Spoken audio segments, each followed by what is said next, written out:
Welcome back to The Change Physician. I'm Melissa Cady, the Challenge Doctor, with my co-host from the West Coast, Dr. Kevin Cuccaro, bringing you some Saturday salutations. And of course, we're always liking to say hi to everyone and not just update what's going on in the podcast, but chat about random events, including, I think we mentioned last time, Kevin, that we would talk about our progress on our goal setting that we had mentioned. We did indeed.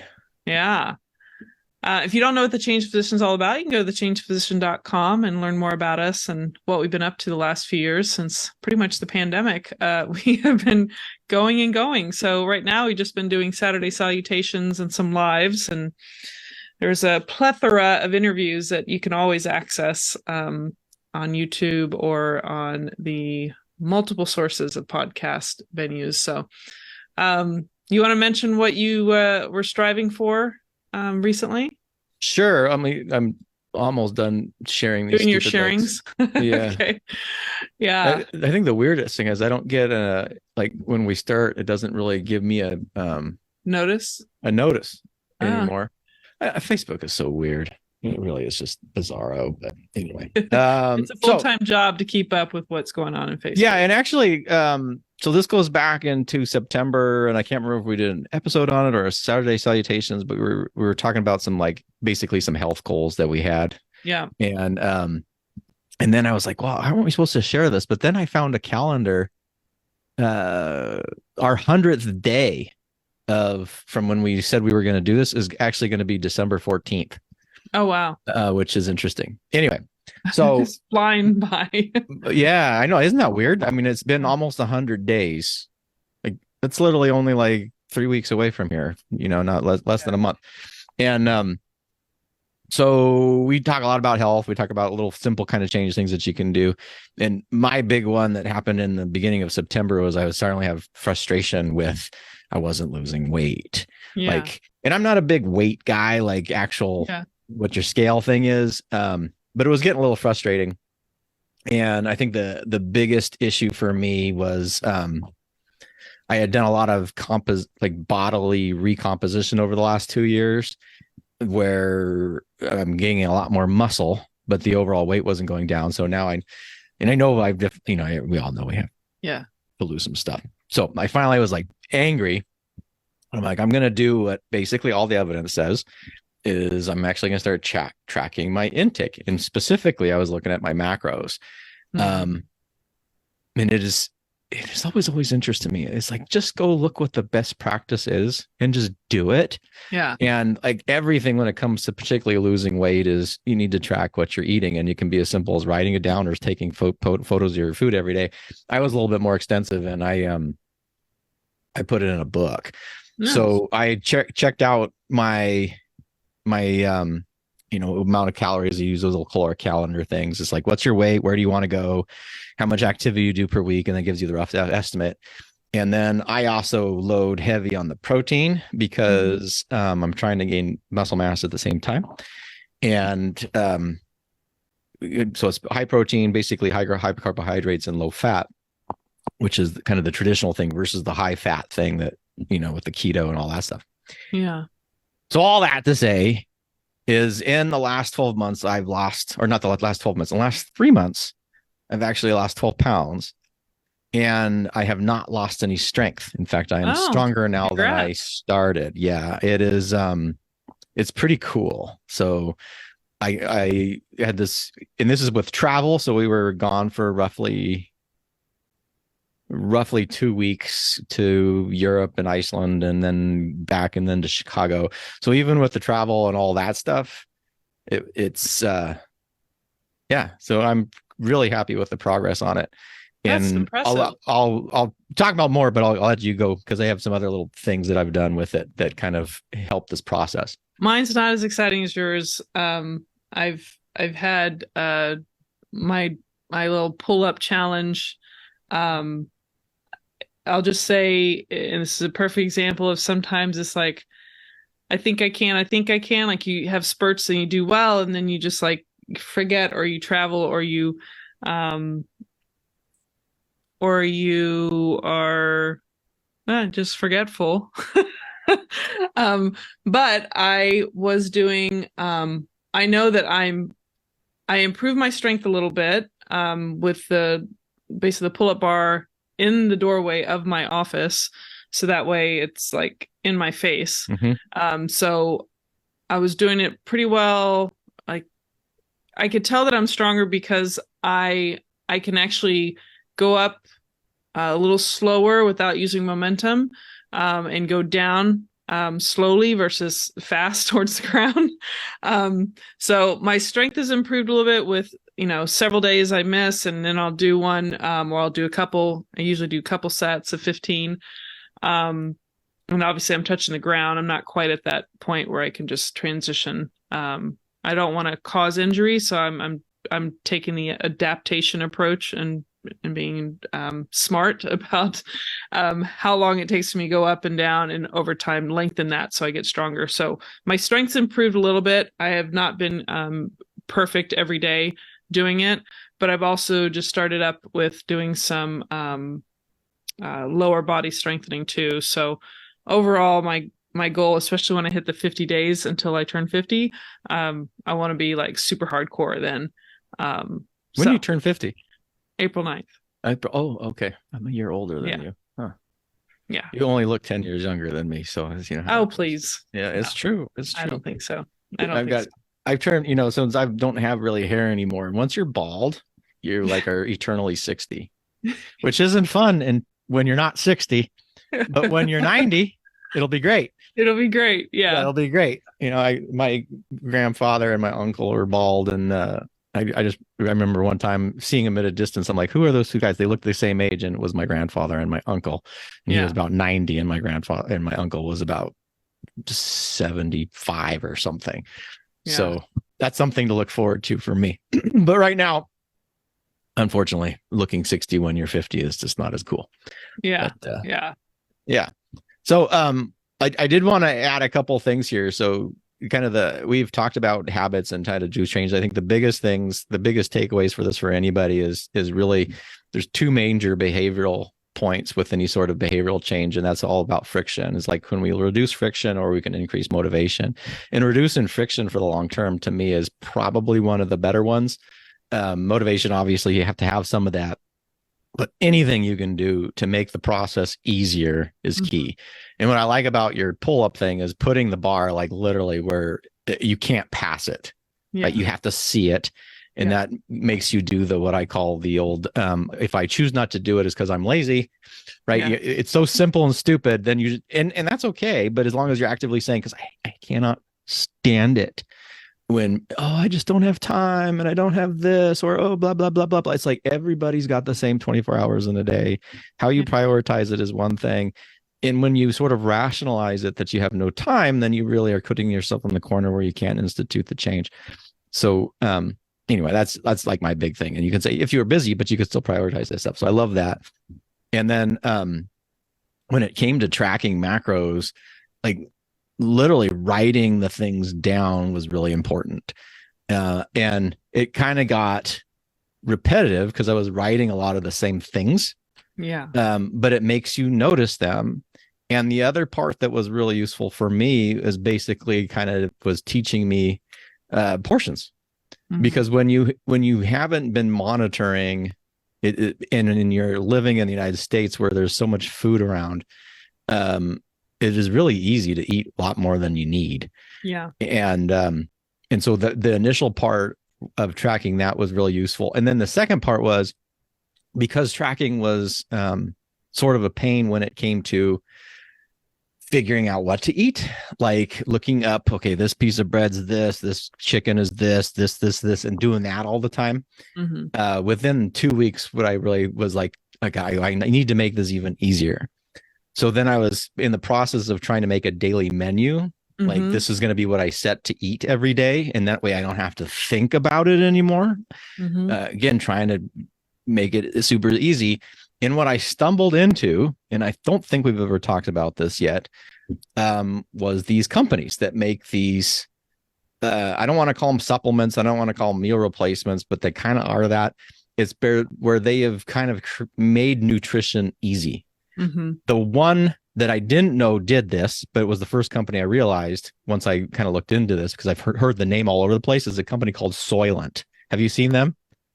I think you mentioned this to on Yeah. a previous like Because it's weird, right? They would have all these commercials and it was like Soylent, they're advertising this food, and it was completely obvious that whoever created this company was young, because the first thing when I hear Soylent, the first thing I hear is Charlton Heston screaming, Soylent Green is people, from this movie where Soylent Green was this food and it ended up to be people that they were eating because they didn't have enough, right? So probably shouldn't do that. It happens that the name is because their two protein sources are soy and lentils, that they put them together. Yeah. Now, regardless, what I found was a different company called Huel, Huel, which is a combination of human and fuel. And they started off with a protein, but not a protein. But it's basically this powder that they take a bunch of, mostly, it's like vegan, gluten-free, the vast majority of it. So there's a bunch of vegetables, and then they make it so the macros line up to their predictable macros. So I started introducing their drink, and I got the one that was protein heavy, so it's the black. And then I was also interested in they have these bags that they're like dehydrated foods, basically, like you would go camping with. But again, the primary reason was the macros were counted on these things. So I then could just take this food and I know what the macro count is. Yeah. And then I could add things easily, like I can need tuna, or you can add some canned chicken or something. And it just made the process stupid simple. And I shouldn't say stupid simple, because you still have to put it in the thing and mix it or whatever. And that has been, it's just a game changer for me. It has transformed the way I eat. So I don't, like, when we go traveling, I will still eat. But because this is and I was pretty protein based before. Now I'm pretty much, or not protein, plant based. Now I'm plant based, but I eat a lot of dairy because I'm still trying to supplement the protein, because their macro counts are not really as protein friendly as adding a lot of protein to it. But that's it. I mean, I'm eating most of this stuff, and then if we do something special like Thanksgiving, I'll just eat like normal for Thanksgiving or whatever. Yeah. And but what I notice is I'm fuller sooner. Because I have defined meals, I eat that and I'm fine. Like, I don't overeat anymore. Right. There's a lot of days I actually eat less than my macro count, which I try not to do, because I'm not trying to do this. I'm trying to kind of do that gentle landing with that versus these big precipitous drops or whatever. Yeah. But I put it basically as the way this stuff is spacing. It's just like, I'm just not hungry anymore. Right. And I feel great. That was the other thing. Like, so whether or not this is, because feeling good is a completely subjective thing. Yeah.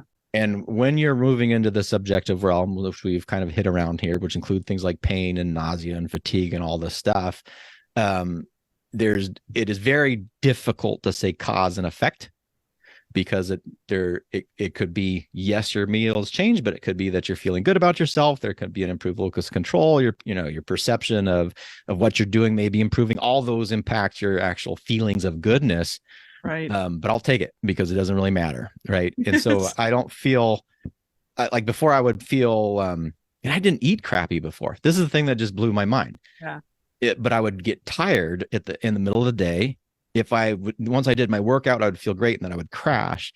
And I still feel tired here and there, but I don't feel that exhaustion anymore. Yeah. Which is huge. It is anyway. So I'm pretty happy, and I'm going on my goal. I've another 15, 18 pounds to my goal, and then have about 5 or 10 maybe from there for over the next year or so. But so we'll see how the holidays go, and it has been cool. So for those out there who are interested in behavioral change, I'm going to just say there's a couple things. Always pay attention to friction, make it super simple, and then just look at the evidence. I can't tell you, like, I've done the keto and I've done this, and everything's like, you can eat whatever you want if you do this. I think we have I'm just saying bullshit. It's bullshit.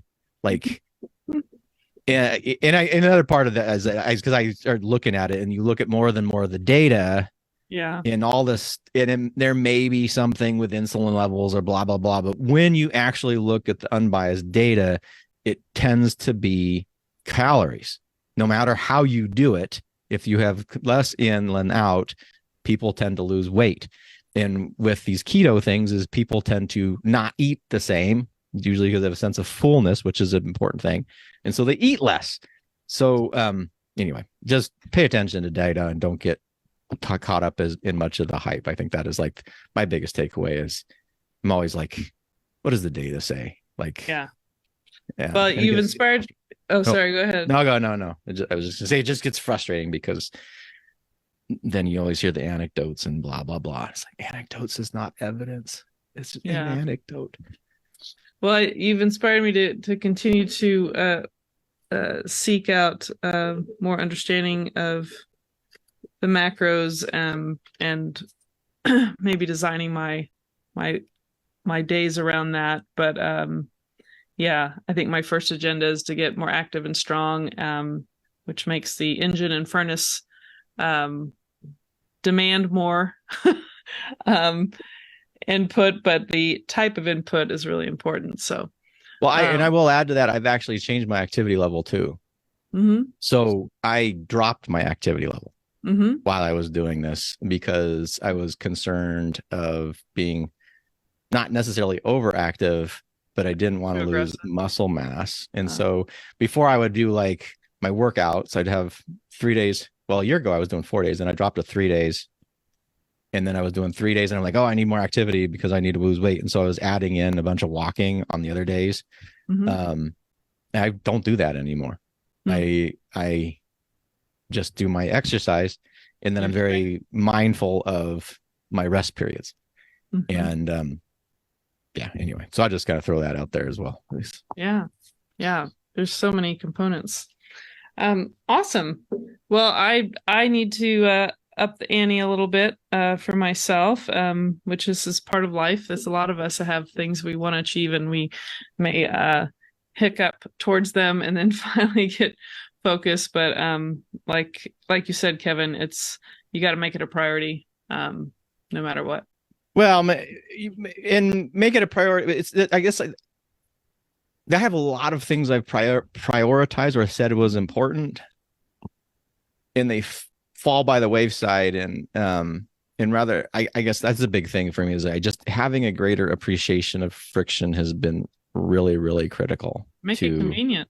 You just make the choice that you want to make the easiest. The choice that's so simple to do that if you're not going to make it, it's because you have to actively not make the choice, if that makes sense, rather than the default. So much of our default behavior is default. It just does whatever we do. And then we're like, well, I want to do this, but I'm going to use all this cognitive energy and demand and say, I'm going to want to do it. And so I'm going to do this. And that just doesn't work. I kind of tell one of the things I've told my kids, and maybe it doesn't make any sense, but makes sense to me is I go, really success comes from doing the things that you want to do when you don't want to do them. Exactly. And that's just making it easy. Like everybody says they want to get in shape. Well, you have to do that even when you don't want to. You just got to make it so you can't not to. Anyway. Yeah. But I almost feel like you talk about wealth and a lot of times you create a system for wealth. You see the people who are the wealthiest, they have a system. There's some system in place to create that even when they're sleeping. And then even for your health, create a system that makes it hard to fail. Like design it in a way that it's convenient. There's less friction, like you said, and the strategy is backed up by some evidence or is effective. So systems are key. In fact, there's a book, The System. Like, here's an example. Put your water right in front of you where you can reach it and you start drinking more water. Yeah. So this reminded me of a book, and I have not read this book. I've just read summaries of it, but it was called The Success System That Never Fails by W. Clement Stone, who, was one of these guys in the early 20th century and blah, blah, blah, was did all this stuff and became fabulously wealthy or blah, blah, whatever, and, it became very successful wealth in a wealth standpoint. I think his relationships were a total mess. So that's one thing. You can have a lot of success in one and mess up the other. Yeah. But I remember this book because someone basically said, they mentioned this book, that the success system that never fails. And go, the secret is the actual name of the book, because it was a system, and that I do, God, all this, I wish we could redo our lives sometimes, because it's like all this stuff is like systems is like how it is so crucial is just devise the system for the outcome that you want. Yeah. And that is literally it. Like you said, for wealth, there are people have systems for business. How do you, whatever your primary endpoint is, attracting the customer, converting a customer, what your sales process is whatever. From a personal standpoint, is like paying yourself first, is like always pay yourself first. And, and put that stuff on autopilot. It's the same thing, is just make it as little friction as possible, take the money out of your account before you even see it, and create that sort of system, and it works. Now, relationships, I don't have a system for that yet. That's what I'd say. I'm looking, how do we systemize that one? Yeah. That would be very curious. I think I don't have a system. Anyone listening, feel free to pipe up and share any systems that seem effective for connections, relationships. You don't have any? I'm waiting for you to inspire me. I think that's where I probably struggle the most if I'm going to pick an area. I think up to the pandemic, health wise, I wouldn't say I'm like a perfect eater by any means, even though people, like, I've been accused that people think that I'm eating perfectly. I'm like, no, just because I was strong and I looked lean doesn't mean that I was perfectly eating. I was very active, and my combination of factors in my life, I was able to maintain that. Now it's after the last few years, I'm like, okay, I kind of slipped into this ease and a little bit more laziness, but I definitely like to be strong. But I would say that, and wealth stuff, I would say, from the outside, people might say, oh, you're, a physician, you're successful, all this stuff, but there's a wide range of what physicians make. And, but truly wealthy people, which I think I'm still learning and working on other systems that you can not always exchange your time for money. I think physicians are like the worst at that. I mean, as far as creating systems of wealth, if you're not going to go outside just your career, depending on what your goals are. But connections, I think that's like the biggest challenge. But I think it also kind of depends on what you were surrounded by growing up. You might have implemented systems that were very effective. You may have been very close to a lot of members of your family, or create experiences and moments. I think you have to kind of create times to connect and to be around other people. It's very easy for me to be a loner. So, Kevin, it's hard for me to say I have a great system. I have a husband and I think we have great communication. Am I perfect? No. But friendships and stuff, I have a lot of colleagues and friends, but I don't spend a ton of time with a lot of people. I keep myself so busy, and that's not always a good thing. So I don't think I'm answering your question, Kevin, but I think you're just saying it's something to struggle with. And I do think in this day and age it is, and I think there is some data, this whole epidemic of loneliness or whatever. I don't think everybody needs 100 million friends. I think those are acquaintance or anything else like that. And I think some of us need more or less. If you're introverted, you need less. But it is the quality. I was actually just looking at this again today.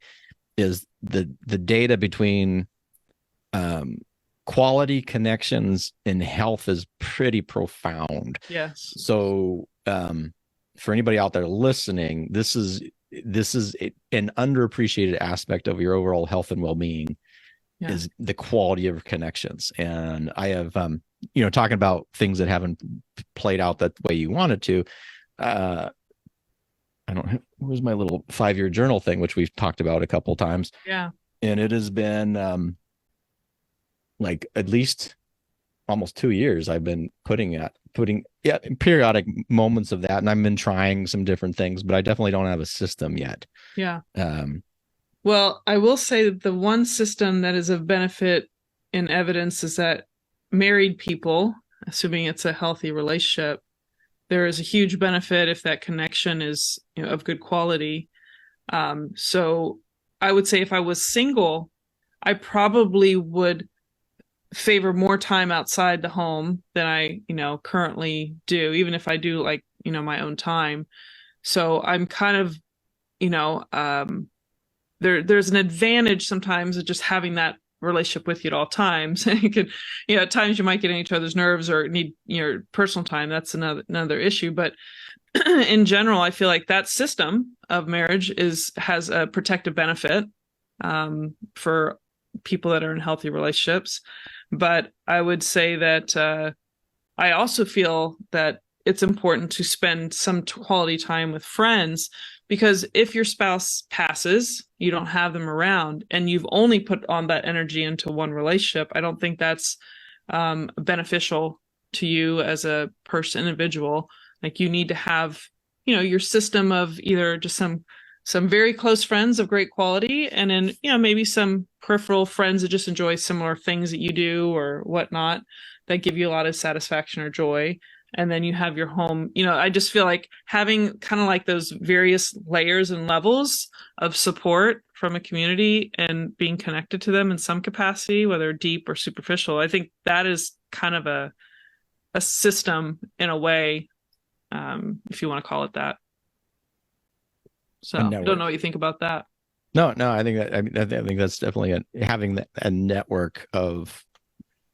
I almost looked. It sounded like almost like a conveyor belt was the first thing. Yeah. Not a conveyor belt, but there's like this range, right? And then if people drop off, then there's replacements that can come in. It's kind of like a safety net. Yeah, safety net, and that's true. I look at somebody like my grandfather, who was probably the most important male figure in my life, and he had this a very large network of people. He was very intimately involved with a lot of people's lives, and he was also very healthy. And then the first set of friends died off, and then he had a second set of friends that were probably 10 years, 20 years younger than him, and then that set of friends died off. And I really think it was after the second set and some my grandmother's health issues is when he really started withdrawing, and then you could almost see this kind of precipitous decline that occurred with it. And so I kind of think about that too, is you got to be able to, well, as long as it's feasible and as long as you're happy doing so, to continue to, maintain this network, but then have a way for people to get in there, because you're going to lose. I've lost more people than I want to, than I should have. I think from both permanent causes and things that shouldn't be permanent. And I'm not exactly sure why. What happened there, but it's something I want to continue to work on, and I'm still haven't figured out. So again, the listeners out there, if you have some magic systems and some processes to make this as frictionless or as a way to try it, then let us know, because I always can use any hints we can get on that one. And I'm sure there's a lot of continuity type physicians out there that get a lot of gratification from the relationships they have in their profession, but that has kind of like that professional barrier too, that typically you maintain, and it's something it's a different level than your other relationships. But so definitely a lot of layers to that. It makes you think of the gobstopper, like the everlasting gobstopper. You just keep licking. Have all these layers, but obviously social media reveals that if you have just peripheral non-quality relationships and that's all you have, that's not healthy, because you need to have a connection at least with one person or two. And I think that's the big difference for the social media stuff, because as we've also talked about, there's a lot of demonization of social media. If you're looking at social media as an external kind of marker of what you should have or what other people have or a measure of success or whatever, like because everybody's perfect on social media. Yeah. Oh, this person is this and this person has more. That definitely is going to harm you, but I do think the goods of connection, it is so much easier to maintain some degree of connection with people now more than ever. Yeah.